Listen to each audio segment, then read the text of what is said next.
वफ़ात मूंखे मिली आहे करबला जे करे, वफ़ात मूंखे मिली आहे करबला जे करे, हुसैनी हुरैया सैयद जो दुआ जे करे। अभी कैसे रखी मुश्क जो बदो वरतो, अभी कैसे रखी मुश्क जो बदो वरतो, मुकयो रक्स हो मतलब बस बका जे करे। अज समूरी सिंध 1940 जो देखंदी ने जॾहिं धरती जे वसीलन ते हाकिम पंहिंजा ज़ालिमाना हुक्म हलाइन त पोइ धरती ते आराम सुख फिटो कंदड़ धरतीअ जा असुल हक़दार ऐं वारिस निर्वार थी साम्हूं ईंदा आहिनि।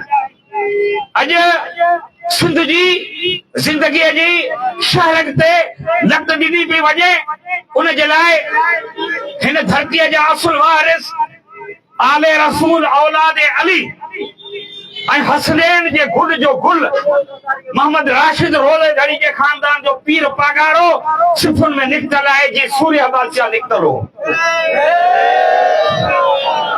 धरती ये मरातूं हर उन वस वारे खे ॾियण जूं ऑफरूं कयूं वियूं आहिनि, जंहिं वटि माण्हू, जंहिं वटि पब्लिक आहे, जंहिं वटि उहा ताक़त आहे। पर उहा कहिड़ी ताक़त आहे जेका सभु सुख चैन हिकिड़े पासे रखी धरतीअ जी बचाव जे लाइ, ज़िंदगी जे लाइ, हिन वतन जे लाइ सभु जेके आहिनि सहूलियतूं ऑफरूं ठुकराए मैदान ते निकिरी अचे। उहा ही इत्तेफ़ाक़ सां साॻियो मार्च जो महीनो आहे, जंहिं मार्च जे महीने में असीम बर सगीर जे रहबर हज़रत शहीद सूर्य बादशाह खे 20 मार्च ते अंग्रेज साम्राज्य बगावत जे इल्ज़ाम ते सूली चाढ़ियो।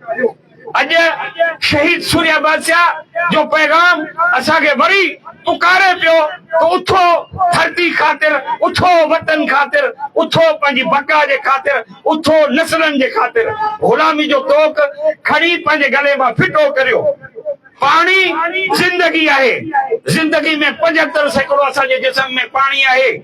असांजे रगुनि में रत जी गर्दिश करे थो, सिंध धरतीअ जी ज़िंदगीअ में ईअं सिधू गर्दिश करे थो। पाणी असांजे रगुनि में जी गर्दिश करे थो, सिंध जे वजूद जी ज़िंदगी जो रत जेको आहे उहो सिंधू नदी ही दरिया आहे। जेकॾहिं तव्हां उन रत जी गर्दिश खे बंदि कंदो त लाज़मी आहे त गर्दिश जेका आहे उहा जोश खाईंदी, ऐं उहा जोश जेका सिंधू जो जंहिंखे बि पाणी पीतल आहे उनजो रत गोश खाईंदो।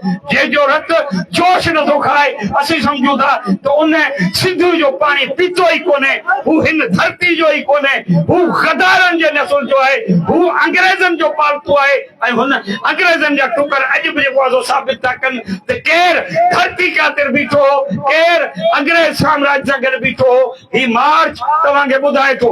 अॼु तव्हां ऐं असीं जेको एहतजाज ही जेको हज़रत मोहम्मद राशिद रोज़ेदानी चौक खां जंहिंखे जेको आहे सो अल्लाह वारो चौक चए पियो, जेके कोर्ट वारो चौक चए पियो, अफ़सोस जी ॻाल्हि त उहे जेके नाला रखियल हुआ उहे नाला मेसारिया पिया वञनि।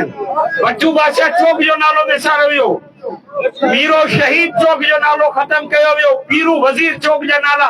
ही छो असांजे लाज़िम शहीदनि जा नाला असांखां गुम कया वञनि पिया त जीअं असां पंहिंजी तारीख़ खे वरजाए न सघूं। कल्ह असां DC सां गॾु दरख़्वास्त ॾिनी त 20 मार्च ते सूर्य बादशाह जी मोकल कई वञे। साहिब मौसूफ़ यकीन ॾियारियो आहे त आउं मोकल कंदुसि, पर मथां इदारनि खां पुछां। इहे जेके मथां पुछण वारो अमल आहे उहे तव्हांखे कॾहिं इजाज़त ॾींदा त अहिड़नि अज़ीम क़ौमी हीरनि जा ॾिहाड़ा मल्हाए ऐं उन्हनि खे तव्हां जेको आहे सो पंहिंजी क़ौम ऐं नसुल ते उहो जोश ऐं बिलबिलो पैदा करियो।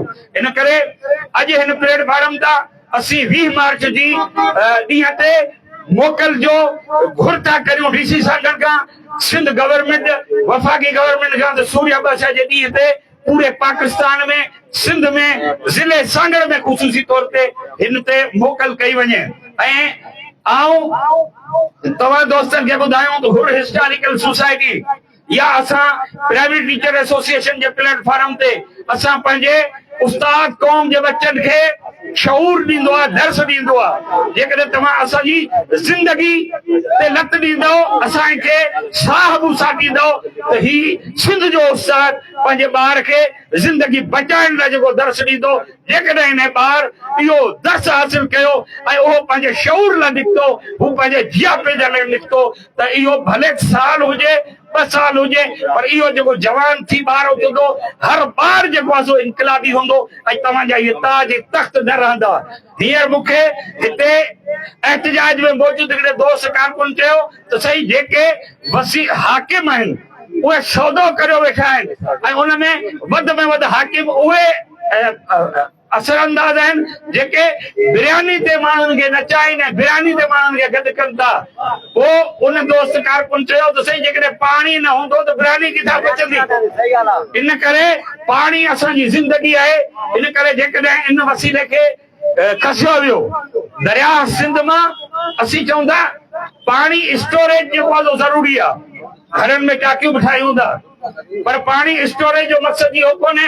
जेकॾहिं उन मां घड़ियूं तव्हां लाइनियूं रखंदो त पोइ उन स्टोरेज जो फ़ाइदो सिंध में असीं मुतालबो था कयूं त सिंध में स्टोरेज करियो, डैम ठाहियो, सिंध में ठाहियो, जेको सिंध जो हिसो आहे। बारानी पाणी अचे थो त उते ठाहियो, पर अहिड़ा मंसूबा न ठाहियो जेके तव्हां जो चोचारियूं डैम वारो मंसूबो ठाहियो आहे।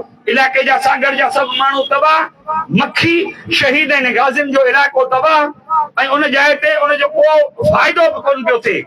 इन करे असीं मुतालबो था करियूं त हिते पाकिस्तान, खुदा पाकिस्तान सां इंसाफ करियो, पाकिस्तान के साथ मत खेलो।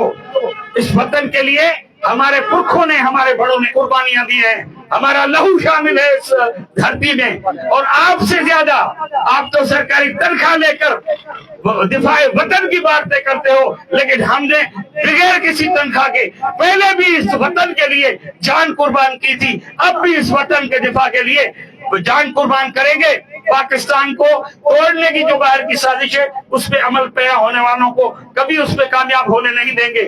न सिंध जो मजबूत, सिंध मजबूत पाकिस्तान की दलील है।